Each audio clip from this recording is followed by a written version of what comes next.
नमस्कार, मैं सरोजनी पांडे अपने चैनल सरस्वती गंगा में आप सभी का स्वागत करती हूँ। कैसे हैं आप सभी? आशा करती हूँ कि अच्छे होंगे और मेहनत से पढ़ रहे होंगे। कहा जाता है कि करत करत अभ्यास ते जड़मत होत सुजान, रसरी यावत जात ते सिल पर पड़त निशान। यानी कि अगर हम बार बार अभ्यास करते रहेंगे किसी भी चीज़ का, तो जिस प्रकार से पत्थर पर रस्सी के बार बार आने जाने से निशान पड़ जाते हैं, उसी प्रकार जो भी हम अभ्यास करेंगे, जो भी हम प्रैक्टिस करेंगे, वो हम उसमें हमें ज़रूर सफलता मिलेगी, हमारे दिमाग में बैठ जाएगा, हमें याद हो जाएगा। तो चलिए इसी विचार के साथ आगे बढ़ते हैं, देखते हैं आज की क्लास को। जैसा कि मैं आप सभी को सामान्य हिंदी के अंतर्गत शब्द रचना पढ़ा रही थी, शब्द रचना के अंतर्गत मैं पढ़ा रही थी उपसर्ग। तो उपसर्ग में मैंने संस्कृत का उपसर्ग पढ़ा दिया है। संस्कृत के कुल टोटल 22 उपसर्ग होते हैं, वो मैंने आपको बता दिया है। अब जो मैं पढ़ा रही हूँ वे संस्कृत के ही हैं, जो पहले संस्कृत के थे। ऐसे 15 उपसर्ग हैं 15 उपसर्ग हैं जो समास विग्रह, समास युक्त समास शब्दों को, जो समासिक शब्द होते थे, उनको समास करने के लिए, मिलाने के लिए प्रयोग किए जाते थे कभी। ठीक है, तो वो उस प्रक्रिया को, यानी सामासिक प्रक्रिया में बार बार प्रयोग होने के कारण ये जो है उपसर्ग कहलाई। सॉरी, उपसर्ग नहीं, ये हिंदी में प्रयोग किए जाने लगे।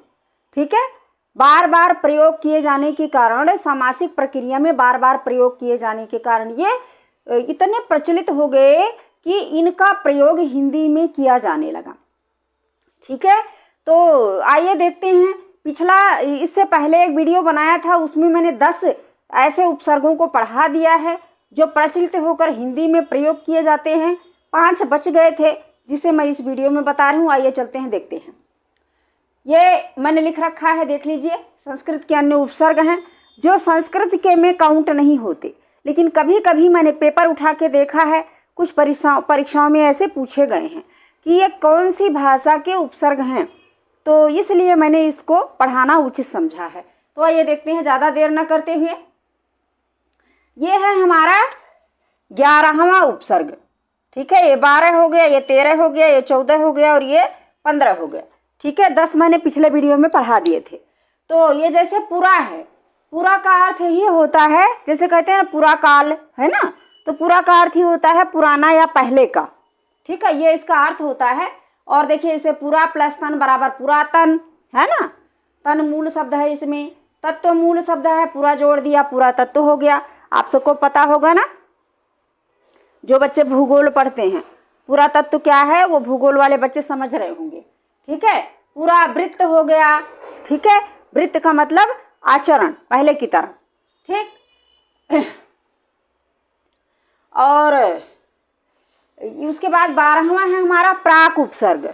प्राक उपसर्ग का मतलब भी पुराना ही होता है। प्राक माने भी पुराना होता है या पहले का ही होता है।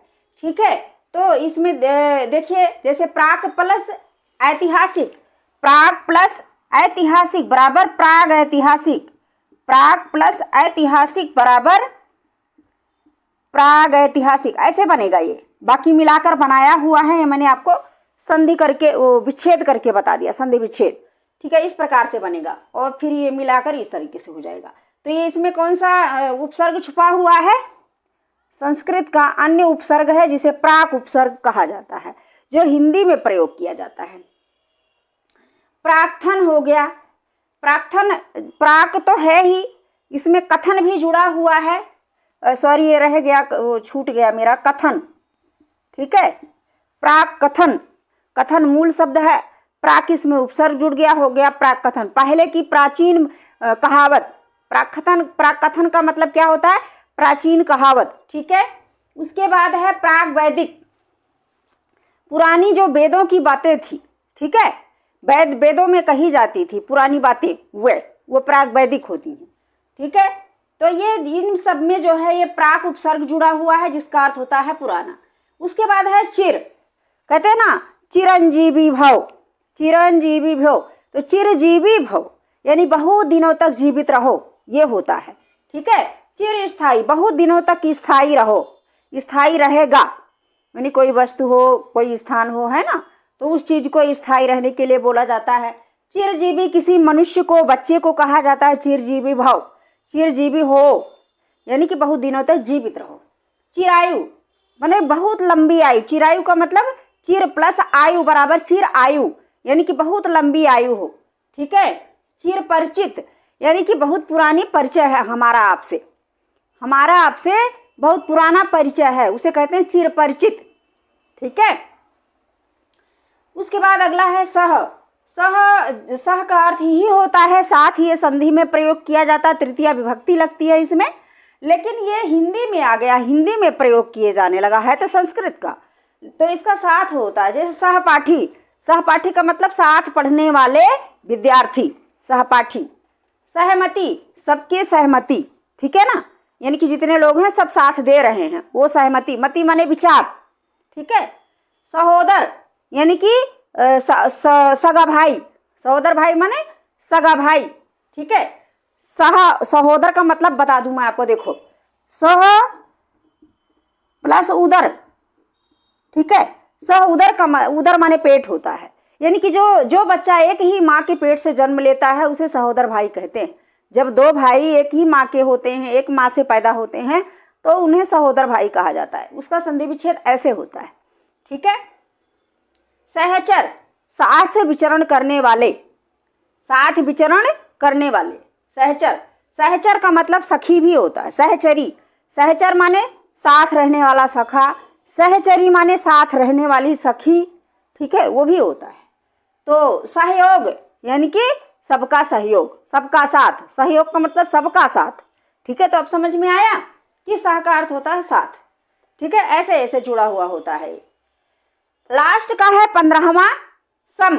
देखिए संस्कृत में भी सम था, उसमें विसर्ग लगा, वो हलंत लगी हुई थी, लेकिन इसमें हलंत नहीं है, ये सिंपल है सम। सम का अर्थ होता है बराबर, यानी कि जो कुछ है वो बराबर है, समान है। तो देखिए समकोण यानी सभी कोण समान हैं। समकालीन यानी कि समय जो था वो बराबर था।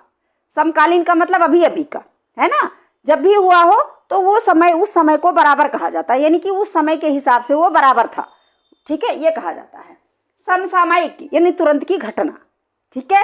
तो ऐसे ऐसे जो सम उपसर्ग हैं लग करके बने हुए हैं। तो ये रह गया था जो ये संस्कृत का अन्य उपसर्ग है, लेकिन हिंदी में इसका प्रयोग किया जाता है। 2-3 पेपरों में पूछा हुआ था, इसलिए मैंने इसको पढ़ाना उचित समझा, आपको बता दिया, आपको पढ़ा दिया, आपके सामने रख दिया।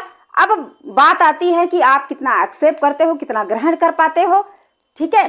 तो चलिए इसे पढ़ते रहिए, मेहनत करके पढ़िए खूब, और दूसरों के पास शेयर कीजिए जिनको इसकी ज़रूरत है। और यदि आप नए देख रहे हैं तो चैनल को सब्सक्राइब जरूर कीजिए, क्योंकि मैं ऐसे ऐसे वीडियो लेके आती हूँ जिसमें इम्पोर्टेंसी होती है, महत्वपूर्णता होती है।